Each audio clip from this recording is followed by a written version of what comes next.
안녕하세요. 오늘도 사연살롱을 찾아주셔서 감사합니다.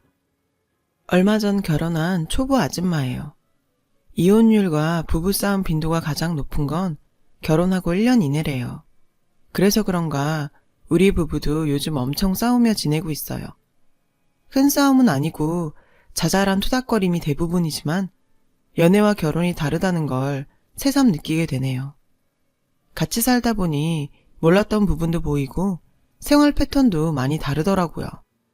가끔은 결혼을 왜 했을까 후회도 하죠. 그래도 우리 남편은 집안일도 잘하고 싸우고 나면 먼저 사과하는 편이긴 해요. 게다가 저희 부부에게는 아주 훌륭한 중재자도 있고요. 남편과 싸우고 연락드리면 언제든 바로 달려와 주시죠. 게다가 어지간한 건 다 제 편을 들어주시기 때문에 저한테는 천군만마나 다름없죠. 그분이 누구냐고요? 우리 부부에게 없어서는 안 돼 최고의 중재자는 바로 제 시아버님이에요.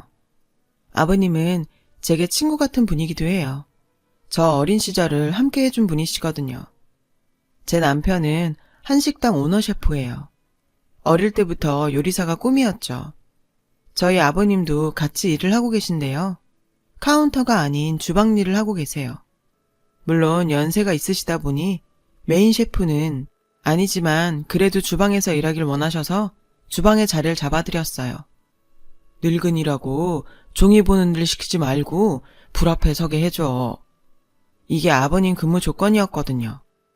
아버님은 요리 솜씨가 아주 좋으세요. 정식 자격증은 없지만 오랜 경험에서 얻은 노하우는 메인 셰프인 남편도 인정할 정도죠. 게다가 아버님의 음식 솜씨 덕분에 저와 인연이 되기도 했고요. 저는 꽤 암울한 어린 시절을 보냈어요. 저희 집이 많이 가난했거든요. 아빠는 제가 100일을 치른 지 얼마 안 돼서 회사에 부도가 나 실직을 하셨고 그 후 일용직 노동자로 일하셨어요.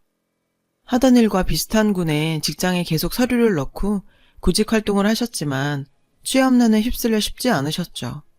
하루 종일 공사장에서 뼈가 으스러지게 일하시지만 받는 돈은 얼마 안 됐어요. 부모님은 태어난 지 얼마 안 된 제게 새 옷 한 벌 마음대로 사주지 못하는 형편에 많이 가슴 아파하셨죠. 그래서 결국 엄마는 저를 외할머니 댁에 맡기고 일을 시작하셨어요. 처음엔 식당에서 설거지를 하셨는데 우연히 엄마가 만든 반찬을 드시게 된 사장님한테 음식 솜씨를 인정받아 주방 일을 맡게 되셨죠. 덕분에 월급도 많이 올랐고요. 저는 학교에 입학할 때까지 외할머니가 돌봐주셨어요. 하지만 입학하고 한 달도 안 돼서 외할머니께서 돌아가셨죠. 그래서 전 학교가 끝나면 집에서 혼자 노는 아이가 되었어요. 외동딸이라 더욱 외로웠죠. 성격도 소심해서 친한 친구도 한두 명 뿐이었고 게다가 집이 누추해서 집에 친구를 불러와 놀 수도 없었어요. 집에 와봤자 맞아줄 엄마도 없고요. 그래서 저는 외롭게 자라야 했어요. 오히려 숙제가 많은 날은 숙제를 하다 보면 외로움을 잊을 수 있어서 좋았어요. 하지만 숙제가 끝나면 공허한 건 마찬가지였죠. 집에 낡은 컴퓨터가 있었지만 느려서 오래 갖고 놀지는 못했고 도서관에서 빌린 책들을 읽으며 시간을 보냈어요. 그런데 어느새 외로움에 익숙해져 갈 무렵 제 일상에 변화가 찾아왔어요. 9살 무렵 학교 앞에 포장마차가 하나 생겼는데요. 저희 아빠와 비슷한 연배의 아저씨가 하는 만두가게였죠. 메뉴는 고기만두, 김치만두, 군만두, 딱 3종류의 만두만 팔았어요. 아저씨의 만두는 금세 입소문을 타고 소문이 나서 아이들이 하교할 때 사들고 가면서 먹기도 하고 엄마들이 간식으로 사가기도 했죠. 게다가 아저씨는 인심도 좋았어요. 아이들이 사러 오면 꼭 한두 개씩 덤으로 더 주곤 하셨죠. 저도 그 아저씨네 포장마차에서 만두를 사 먹고 싶었지만 낯가림도 심하고 남한테 말도 잘 못 걸어서 그러지 못했죠. 그러던 어느 날이었어요. 전 그날도 혼자 집에 있었는데요. 그때 엄마한테 전화가 왔어요. 외할머니 산소에 잠시 들렀다 간다고 좀 늦을 거라고요. 엄마 화장대 서랍에 돈 넣어두었으니까 먹고 싶은 걸 사 먹으라고 하셨죠. 돈을 보니 제일 먼저 만두가 생각났어요. 그래서 돈을 들고 학교 앞으로 갔습니다. 아저씨 혼자 만두를 찌고 계시더라고요. 전 한참을 망설이며 주위를 맴돌았어요. 그때 아저씨가 제게 다가오셨어요.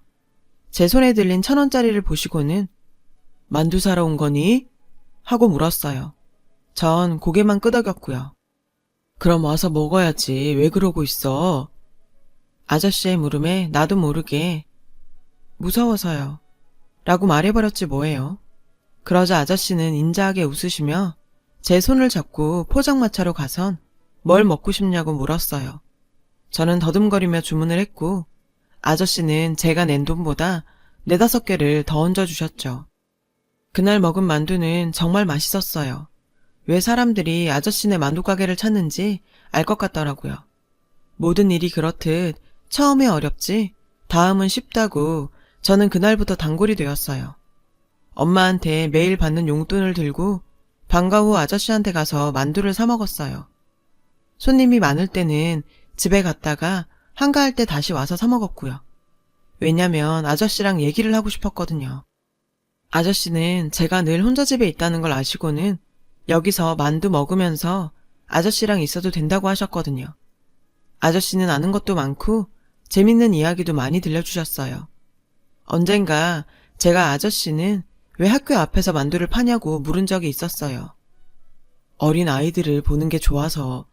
나도 은영이랑 비슷한 또래의 아들이 있거든. 지금은 볼 수 없지만.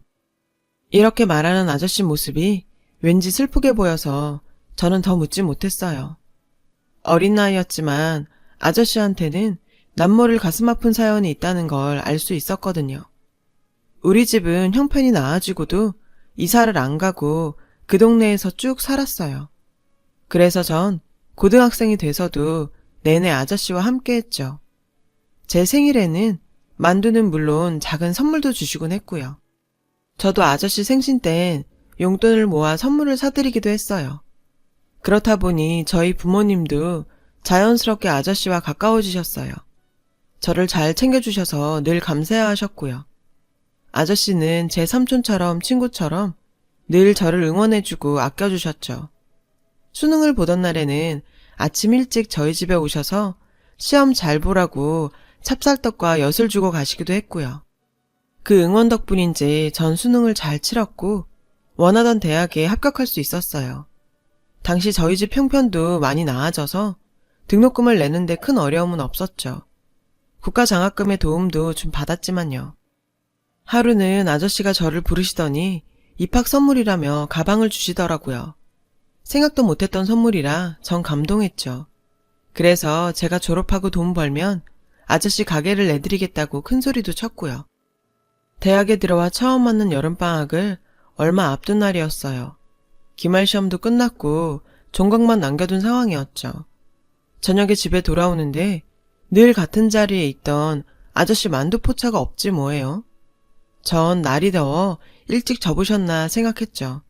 여름에는 만두가 잘 안 팔리니까요. 하지만 다음 날에도 아저씨 포차는 보이지 않았어요. 장사는 안 해도 포장마차는 세워두는데 없더라고요. 그제야 마음이 쎄해지더군요. 전 그 길로 아저씨한테 전화를 걸었어요. 그랬더니 없는 번호라는 거예요. 그래서 아저씨 집으로 달려갔죠. 문을 두드려도 안에선 기척이 없었어요. 한참을 그렇게 문을 두드리고 있는데 옆집 아주머니가 나오시더라고요. 그 집 이사 나갔어. 어젯밤에 짐 다 빼서 나가던데 혹시 학생이 은영이야? 제가 그렇다고 했더니 아주머니는 잠깐 기다리라고 하시곤 안에 들어가 큰 봉지 하나를 들고 나오셨어요. 봉지 안에는 냉동된 만두가 한가득 들어있었죠. 그 양반이 혹시 학생이 오면 주라고 맡기고 간 거야. 갑자기 떠나서 너무 미안하대. 열심히 공부하고 열심히 살다 보면 언젠가 다시 만날 수 있을 거라고. 저는 만두를 받아들고 펑펑 울었어요. 그러자 아주머니가 그러시더라고요. 아휴, 학생 울지 마. 평생 혼자 살더니 그 양반이 그래도 헛살진 않았네. 찾아주는 사람도 있고. 전 믿을 수가 없었어요. 아니, 그보다 화가 났어요.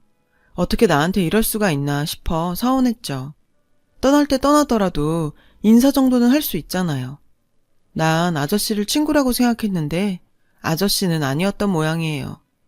집에 돌아와 부모님께 말씀드렸더니 두 분도 많이 놀라시더라고요. 전 아저씨가 남기고 간 만두를 냉장고에 던져두었어요. 야속해서요. 부모님은 사람 인생은 모르는 거라며 무슨 사정이 있을 거라고 하셨지만 그런 말은 제 귀에 들어오지 않았죠. 한동안 정말 깊은 우울감에 빠져서 지낼 정도였거든요. 만두를 볼 때마다 아저씨 생각이 났어요. 하지만 시간이 약이라고 다시 개강하고 바쁘게 살다 보니 상처도 점점 아물어갔어요. 아물었다기보다는 바쁜 일상에 치여서 순위가 뒤로 밀린지도 모르죠. 그래도 문득문득 아저씨가 생각날 때면 가슴 한 구석이 뻥 뚫린 것 같긴 했어요. 살다 보면 정말 다시 만날 수 있을까? 건강하게 잘 지내고 계실까? 답답한 마음에 물음표만 늘어갔죠. 그렇게 시간은 흘러 전 드디어 대학을 졸업하게 됐어요. 다행히 바로 취업에 성공했고요. 현재 다니고 있는 회사가 바로 그때 입사한 회사예요. 대학 4년 내내 솔로로 지내던 저는 직장 생활을 하면서 연애를 시작했어요. 어느 날 회사 동료들과 함께 점심을 먹으러 근처 식당에 가게 됐죠. 한참 식사를 하는데 옆옆 테이블에서 시끄러운 소리가 나더라고요. 보니까 웬 아기 엄마가 얼굴을 붉히며 화를 내고 있었어요. 얘기를 들어보니까 아기가 먹을 수 있게 계란찜을 서비스로 2개를 달라고 했다나 봐요. 비록 적은 양을 요구했다지만 엄연히 메뉴에 가격이 명시된 음식을 공짜로 해달라고 하니 식당 측에선 당연히 안 된다고 했고요. 그래서 직원과 실랑이를 벌인 거죠. 직원은 계란찜을 정식으로 주문하면 아기 먹이고 남은 건 포장해주겠다고 하는데도 애엄마는 그걸 가지고 손님 대접이 개판이라고 난리를 치더라고요. 제가 봐도 참 어이가 없었죠. 그러니 식당 직원은 어땠겠어요. 보니까 저랑 비슷한 또래인 것 같던데 이런 어이없는 상황에도 꽤 침착하게 대응하더라고요. 나라면 당장 나가라고 소리쳤을 텐데 말이죠. 애 엄마는 인터넷에 리뷰 쓸 거니까 각오하라고 으름장을 놓았어요. 그 말을 들으니 슬슬 화가 나더라고요. 자기 돈 아끼려는 욕심에 남의 장사를 망치려는 거잖아요. 그래서 한마디 했죠. 저기요, 메뉴에 계란찜이 없는 것도 아니고 엄연히 정식 메뉴인데 본인 돈 주고 먹이는 게 맞는 거 아닌가요? 아니면 아기 먹일 건 직접 싸우던가요. 본인 잘못을 왜 식당에 넘겨요? 전 제가 말해놓고도 솔직히 좀 놀랐어요. 동료들도 절 보고 의아해 하더라고요. 제 말에 애 엄마는 얼굴이 붉어졌고 거기에 주위 사람들도 한마디씩 하자 후다닥 계산을 하고 나가더라고요. 애 엄마가 나가자 직원은 제게 다가와 고맙다고 인사를 했어요. 주인이 아니라 어떻게 대응해야 하나 걱정했는데 제 덕분에 잘 넘겼다고요. 그리고는 제 전화번호를 묻더라고요. 따로 인사를 하고 싶다고요. 전 얼떨결에 번호를 찍어 주었어요. 며칠 뒤 그 직원이 전화를 했더라고요. 사정을 들은 식당 주인이 저녁 식사를 대접하겠다고 하니 오라고요.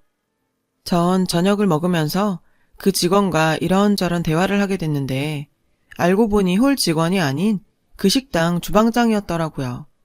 우린 얘기를 할수록 서로 잘 통한다는 느낌을 받았어요. 저랑 나이 차이가 얼마 안 나 더 그랬는지도 모르겠지만요. 그게 인연이 돼서 그 사람과 전 종종 따로 만나 밥도 먹고 영화도 보게 됐어요. 그리고 얼마 뒤 우린 연인 사이가 됐고요. 남친은 식당을 창업하는 게 꿈이라서 열심히 돈을 모으고 있다고 했어요. 아빠랑 단 둘이 살아서인지 아빠를 꽤 많이 생각하는 것 같았어요. 제 입장에선 가끔 샘이 날 정도로요. 그렇다고 파파보이는 아니고요. 그렇게 2년 정도 사귄 어느 날이었죠. 남친이 그러는 거예요. 드디어 자기 꿈을 이루게 됐다고요. 자기 식당을 차리게 된 거예요. 대견하더라고요. 부모 도움 없이 자기 힘만으로 꿈을 이뤘으니까요. 그 후 우린 가게와 집기를 보러 다녔어요. 그리고 드디어 가게 계약을 하는 날 남친은 제게 청혼을 했죠. 그동안 사귀면서 남친의 됨됨이에 믿음이 갔던 전 당연히 승낙을 했고요. 그렇게 전 사귀고 처음으로 남친 집에 인사를 가게 되었어요. 잘 보이려고 새 옷까지 사입고서요. 드디어 문이 열리고 단정한 차림의 아버님이 나와 절 맞아주셨어요. 전 긴장해서 얼굴도 못 들고 허리 숙여 90도로 인사를 했죠. 그리고 천천히 고개를 드는데 맙소사. 순간 깜짝 놀라 주저앉을 뻔했어요. 글쎄 제 눈앞에 8년 전 말없이 사라진 만두 아저씨가 서 계시지 뭐예요. 아저씨도 절 알아보시곤 깜짝 놀라시더라고요. 은영아, 네가 어떻게 여길? 아저씨. 저는 아저씨를 덥석 안고 투정을 부렸어요. 왜 말도 없이 떠났냐고요. 아저씨는 제 등을 토닥여주시며 한참을 미안하다고 하셨죠. 남친은 저와 아저씨를 진정시키고는 두 사람이 어떻게 아느냐고 물었어요. 그래서 전 아저씨와 제 이야기를 해주었죠. 얘기를 들은 남친은 놀라더라고요. 그럴만도 하죠. 이게 보통 인연인가요? 저는 남친을 통해 제가 몰랐던 아저씨에 대한 얘기를 들을 수 있었어요. 아저씨와 부인은 남친이 어릴 때 이혼을 했대요. 아저씨가 제가 살던 동네를 이사를 온 게 그 무렵이었고요. 남친은 엄마를 통해 이혼 사유가 아빠의 도박 때문이라고 들었고 어린 마음에 아빠를 많이 원망했었대요. 그러다 고등학교 시절 집으로 찾아온 어떤 아저씨를 만나게 됐죠. 그 사람은 엄마의 전 애인이었대요. 알고 보니 엄마는 아빠랑 살던 중 외도를 했고 그래서 이혼을 하게 된 거였죠. 하지만 친정이 잘 살았던 엄마는 경제력을 앞세워 아저씨를 압박했고 가난했던 아저씨는 아들의 장래를 위해서 순순히 양육권을 포기하셨대요. 모든 진실을 알게 된 남친은 그날부터 아르바이트를 시작해 돈을 모았죠. 언젠가 아빠를 찾아가려고요. 그러던 중에 먼 친척을 통해 아저씨와 연락이 닿았던 거죠. 다행히 친척분이 살 곳을 마련해 주어서 부자는 함께 살 수 있게 됐고요. 제가 아저씨와 헤어지게 된 그날부터요. 아저씨는 울어서 눈이 퉁퉁 부은 절 위에 얼음주머니를 만들어주셨어요. 미안하구나. 그때 상황이 워낙 빠르게 돌아가서 너한테 제대로 설명도 못하고 올 수밖에 없었단다. 아저씨의 사정을 다 듣고 나니 서운한 마음은 싹 사라지고 오히려 잘 됐다는 생각이 들었어요. 덕분에 제가 그렇게 좋아하던 아저씨를 시아버지로 모시게 됐잖아요. 이런 상황을 기뻐하는 건 아저씨도 마찬가지였어요. 내가 우리 집 며느리가 된다니까 얼마나 좋은지 모르겠다. 안 그래도 딸 삼고 싶었는데 잘 됐어. 남친은 남친대로 제게 고맙다고 하더군요. 제가 아니었으면 아버지 혼자 많이 외로웠을 거라고요.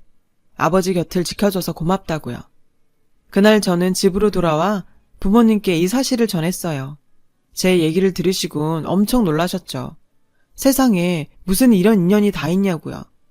하긴 저도 가끔 실감이 안 나니까요. 그리고 드디어 상견례 날이 되었어요. 우리 부모님과 아저씨는 보자마자 얼싸안고 재회의 기쁨을 나누셨죠. 이상가족 상봉처럼요.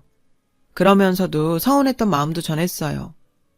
아무리 그래도 그렇게 떠나는 건 아니죠. 우리 애가 얼마나 힘들어했는데요. 엄마는 아저씨를 향해 투정하듯 말했어요. 그러면서도 이렇게 극적으로 만나려고 그때 헤어졌던 게 아닌가 생각한다며 사돈으로 만난 걸 무척 반기셨어요. 오랜만에 회포를 푸신 양가 부모님들은 본격적으로 결혼 얘기를 시작하셨죠. 아저씨는 서로 사정을 뻔히 아는 사이에 거칠해 할 거 없다시며 예물이며 예단이고 필요 없으니 하나도 들고 올 생각 말라고 하셨어요. 잘 키운 딸을 보내주시는 것만으로도 감사하다고요. 하지만 저희 부모님은 자식이 여럿 있는 것도 아닌데 후회 안 되게 보내고 싶다고 너무 마음 쓰지 말라고 하셨죠. 상견례 자리는 그렇게 화기애애하게 마무리됐어요. 그리고 결혼식이 얼마 남지 않은 어느 날이었죠. 낯선 번호로 전화가 온 거예요. 남편의 어머니였죠. 친척을 통해 제 번호를 알게 됐다며 할 말이 있어 전화했다고 하시더군요. 보아하니 당신이 지은 죄가 있어서 아들한테는 연락을 못하고 저한테 전화한 것 같았어요.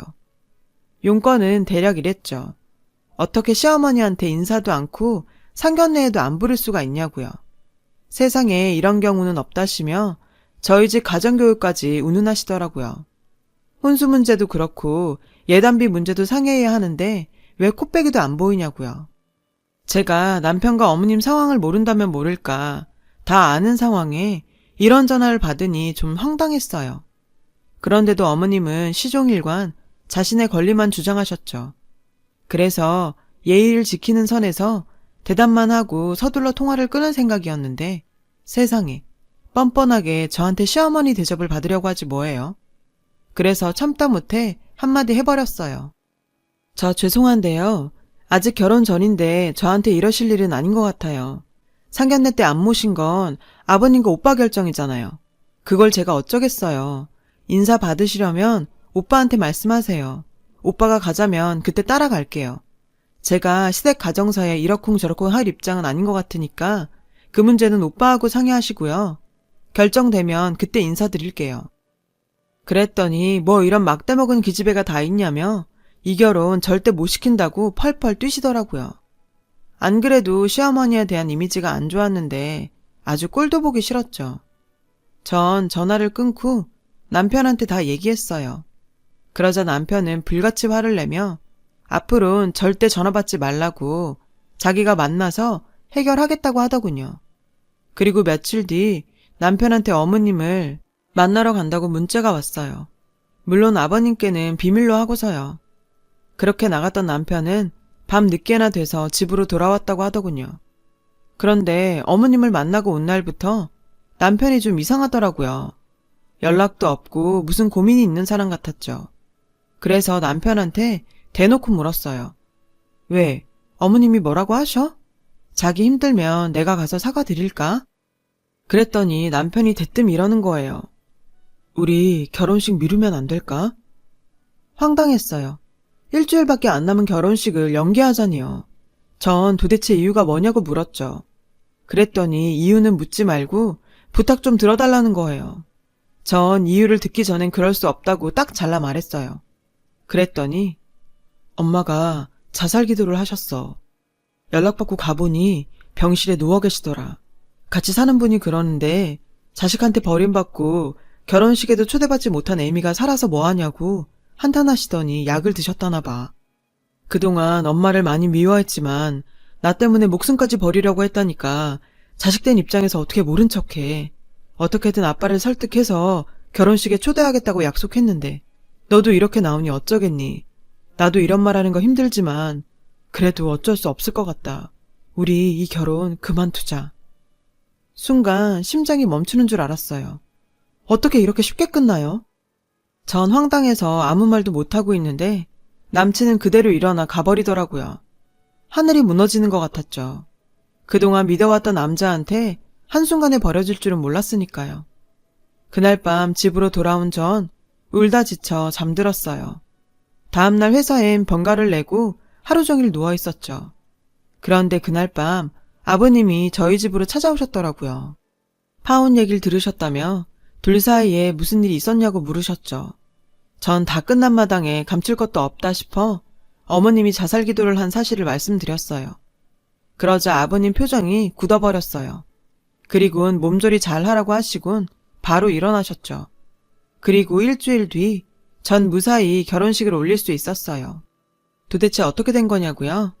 아버님이 저희 집에 문병 오셨던 날 제가 어머님 얘기를 해드렸잖아요. 그 얘기에 아버님은 이것 또한 쇼라는 걸 짐작하셨대요. 그 길로 어머님을 찾아가셨고 동거남을 통해 어머님 자살 기도가 거짓이란 걸 알게 되신 거죠. 아버님은 평소에 화를 잘 안 내시지만 한번 화가 나시면 정말 무섭거든요. 그러니 화가 머리 끝까지 난 아버님이 그냥 넘기실 리 만무했죠. 아버님은 어머님 집에 들어가자마자 집안 세간을 다 부셔놓으셨대요. 그리고는 낡은 각서 한 장을 내미셨죠. 그건 오래전 두 분이 이혼할 때 아버님이 장인어른한테 받아놨던 각서로 거기엔 어머님의 치부가 고스란히 담겨 있었죠. 두 분이 이혼을 하게 된 진짜 이유가요. 장인어른이 이 각서를 쓰시면서 그러시더라. 아무리 미워도 네 새끼한텐 애미 아니냐고. 나도 그래서 이날 이때까지 누명을 쓰면서도 상훈이한텐 비밀로 했는데 이젠 안 되겠다. 더 이상은 못 참아. 이참에 네가 형제들 앞에서 얼굴 못 들고 살게 내가 처형한테 다 말할 참이야. 네가 네 둘째 형부랑 붙어먹었다는 거 네 언니한테 다 불어버릴 거라고. 그 말에 어머님은 무릎까지 꿇고 손이 발이 되게 싹싹 비셨죠. 잘 사는 언니한테 빌붙어서 먹고 사는 판에 형부랑 놀아놨던 걸 들키면 그날로 낙동강 오리알 신세니까요. 인간아, 넌 나이를 먹고도 이러고 사니? 젊어선 철이 없어서 그랬다 치자. 환갑을 바라보는 게 아직도 철없어 그렇다고 할래? 왜 네 욕심 채우자고 애들까지 갈라놓냐고. 내가 이날 이때까지 내가 버린 추잡한 일들 입에 담지 않은 건 너 위해서가 아니야. 다 내 새끼 때문이었어. 근데 네가 감히 내 새끼 혼사를 망쳐? 좋은 말 할 때 상훈이한테 전화해서 자살기도 쇼였다고 이실직고 해. 앞으로는 일절 애들 일에 간섭 않겠다고 약속하라고. 안 그랬다간 이 각서 네 언니 집에 보낼 테니까. 알았어? 그날 밤 어머님은 제 남편한테 전화해 자신이 잘못했다고 용서를 빌었고, 남편은 그 길로 제게 달려와 자기가 경솔했다고 싹싹 빌었어요. 전 아버님의 노고를 생각해서 남편을 용서해줬고요. 그렇게 우린 우여곡절 끝에 결혼식을 치렀고, 아버님 댁 옆 빌라에 신혼살림을 차렸어요. 아버님은 돈 줄 테니 더 좋은 곳으로 가라고 하셨지만 제가 싫다고 우겼죠. 아버님은 저한테 시아버지시기도 하지만 오랜 친구 같은 분이니까요. 곁에 살면서 옛 이야기도 하고 가끔은 같이 남편 욕도 하고 그러려고요. 물론 남편 모르게요. 참, 얼마 전 친척분을 통해 어머님 소식을 들을 수 있었어요. 어머님은 결국 둘째 언니한테 형부랑 놀아난 사실이 들켜서 살던 집에서도 쫓겨났다더라고요. 근데 충격적인 건 둘째 언니한테 그 사실을 알려준 사람이 바로 어머님의 동거남이었다는 거예요. 처음엔 어머님 형부한테 돈을 뜯어내려고 접근했다가 실패하자 앙심을 품고 다 불어버렸다지 뭐예요. 멍청하게 어머님이랑 자신이 살고 있는 집이며 생활비까지 모두 둘째 언니 주머니에서 나온 거란 걸 몰랐던 거죠. 암튼 그 일로 어머님은 형제도 잃고 살던 집도 잃고 남자까지 다 잃었대요. 이 정도면 자업자득이죠. 반면에 아버님은 봄날을 맞으셨어요. 식당에 자주 오는 손님 중에 아버님을 좋아하는 여사님이 있거든요. 남편 몰래 종종 여사님과 데이트를 하시는데 그래서 그런가 요즘 기분도 좋으시고 얼굴이 확 피셨어요. 아버님의 연애 코치로서 아주 보람을 느낀다니까요. 살면서 수많은 인연을 맺고 살지만 아버님과 저처럼 질기고 단단한 인연은 다시는 없을 것 같아요. 친구에서 시아버지가 되신 우리 아버님, 앞으로도 오래오래 행복하세요. 지금까지 저의 긴 사연을 들어주셔서 감사드리고요. 여러분의 가정에도 행복이 깃들길 바랄게요. 여러분, 사연 댓글에 응원과 현명한 조언 부탁드려요. 좋아요와 구독은 저에게 큰 힘이 됩니다. 오늘도 좋은 일 가득하세요.